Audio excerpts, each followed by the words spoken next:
மறு அறைவு சம்பந்தமாக முதலமைச்சர் 5ஆம் தேதி வந்து தேர்தல் அங்கீகரிக்கப்பட்ட அனைத்து கட்சி கூட்டத்தை மார்ச் 5ஆம் தேதி கூட்டியிருக்காரு.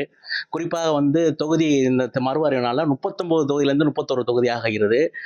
நாடாளுமன்றத்தில் குரல் கொடுக்காமல் போய்விடும், இந்த தொகுதியை குறைக்கிறனால பல்வேறு பிரச்சனைகளை பேச முடியாமல் ஆகிவிடும் என்று முதல்வர் சொல்லியிருக்காரு. இது அனைத்து கட்சியும் உரிமை எல்லாரும் சேர்ந்து பேசணும் அப்படின்னு சொல்லி கூட்டியிருக்காரு. இது உங்களுடைய கருத்து என்ன சார்? தமிழ்நாட்டுக்கு வந்து அது மாதிரி இப்போ இருக்கக்கூடிய 39 தொகுதியிலிருந்து 31 ஆகிவிடும் என்று சொல்லுவது நம்முடைய உண்மைத்தன்மை என்னங்கிறது இன்னும் முழுமையாக வெளிவரவில்லை. எந்த அடிப்படையில் தொகுதியை மறுவரை செய்யப்போகிறார் என்பது குறித்தும் இன்னும் அந்த கமிட்டியே ஃபார்ம் பண்ணல. இப்போ 20 வருஷம்தான் ஆயிருக்குதுங்க.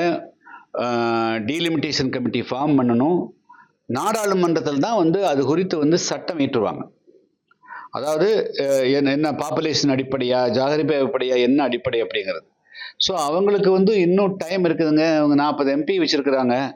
நாடாளுமன்றம் இருக்கிற போது அந்த மாதிரி வந்து தமிழ்நாட்டினுடைய உரிமை பாதிக்கப்படுவதாக அவர்கள் தெரிந்தால் அந்த 40 நாடாளுமன்ற உறுப்பினர்களும் போராடி அந்த மாதிரி இப்பொழுது இருக்கக்கூடிய 39 நாடாளுமன்ற தொகுதிகளுடைய எண்ணிக்கை எந்த விதத்திலும் குறையாத அளவுக்கு அவங்க வந்து தங்களுடைய பலத்தை அங்கே காட்டணும்.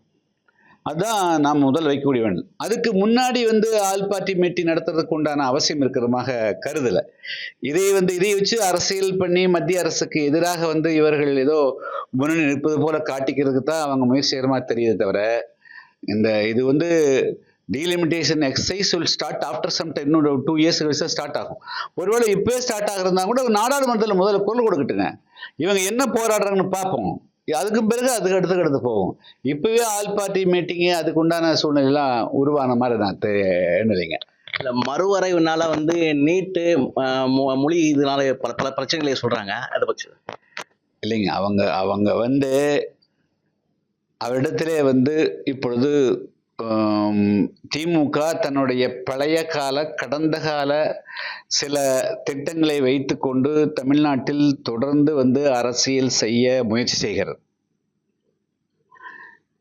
உலகத்தில் எந்த கொள்கையாக இருந்தாலும் உலகத்தில் வந்து மிகப்பெரிய உயர்ந்த தத்துவமாக கருதப்பட்டது அரசியல் ரீதியாக வந்து மார்க்சியம் தான்.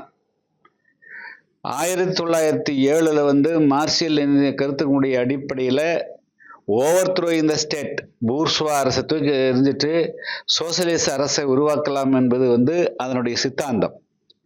அதையொட்டி பல நாடுகளில் வந்து கம்யூனிஸ்ட் சித்தாந்தங்கள் உருவாச்சு. அதே போல வந்து தொழிலாளர்களை மட்டுமே வைத்துக்கொண்டு புரட்சி செய்ய முடியாது என்பதை வந்து பல நாடுகளுடைய அந்த கட்டமைப்பு உணர்த்தியது. அதனுடைய அடிப்படையில் தான் சீனாவில் வந்து விவசாயிகளை பயன்படுத்தி ஒரு மாற்றத்தை உருவாக்கினார்கள்.